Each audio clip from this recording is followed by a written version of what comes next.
Good morning. My fellow Americans, this morning, our nation is overcome with shock, horror, and sorrow. This weekend, more than 80 people were killed or wounded in two evil attacks. One Saturday morning in El Paso, Texas, a wicked man went to a Walmart store where families were shopping with their loved ones. He shot and murdered 20 people and injured 26 others, including precious little children. Then, in the early hours of Sunday morning, Dayton, Ohio, another twisted monster opened fire on a crowded downtown street. He murdered 9 people, including his own sister, and injured 27 others. The First Lady and I join all Americans in praying and grieving for the victims, their families, and the survivors. We will stand by their side forever. We will never forget. These barbaric slaughters are an assault upon our communities, an attack upon our nation, and a crime against all of humanity. We are outraged and sickened by this monstrous evil, the cruelty, the hatred, the malice, the bloodshed, and the terror. Our hearts are shattered for every family whose parents, children, husbands, and wives were ripped from their arms and their lives. America weeps for the fallen.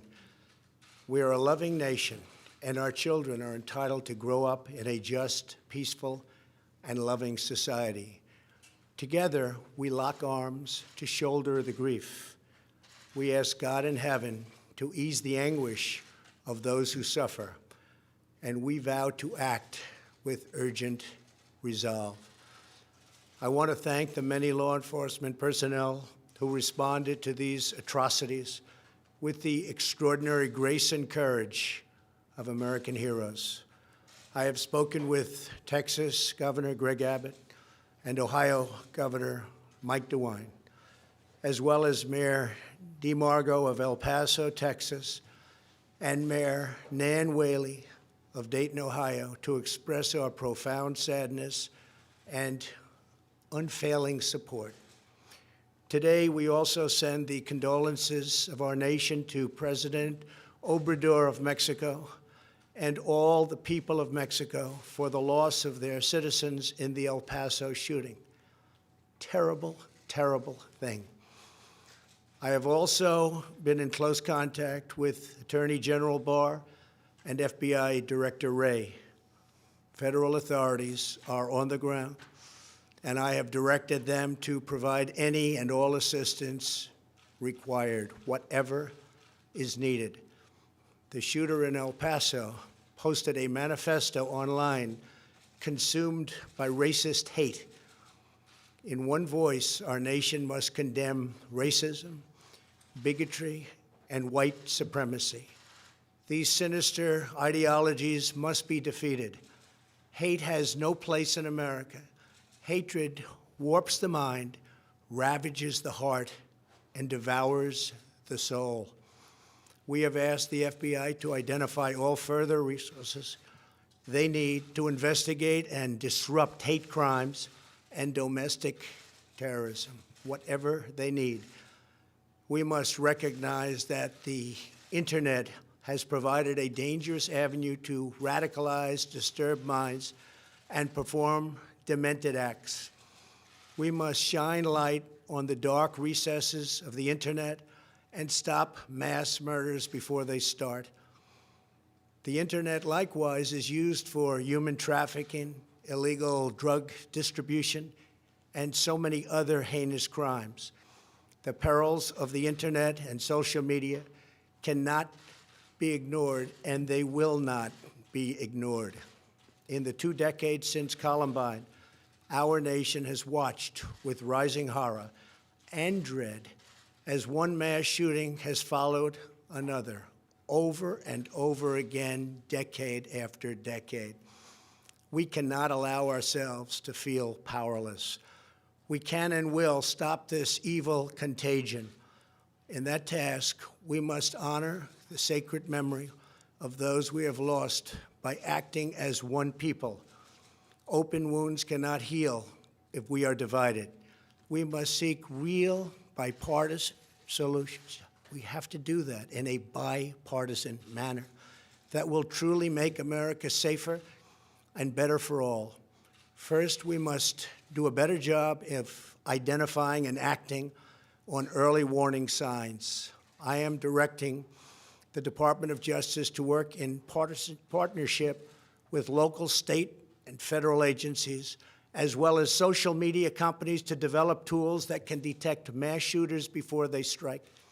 As an example, the monster in the Parkland High School in Florida had many red flags against him, and yet nobody took decisive action. Nobody did anything. Why not?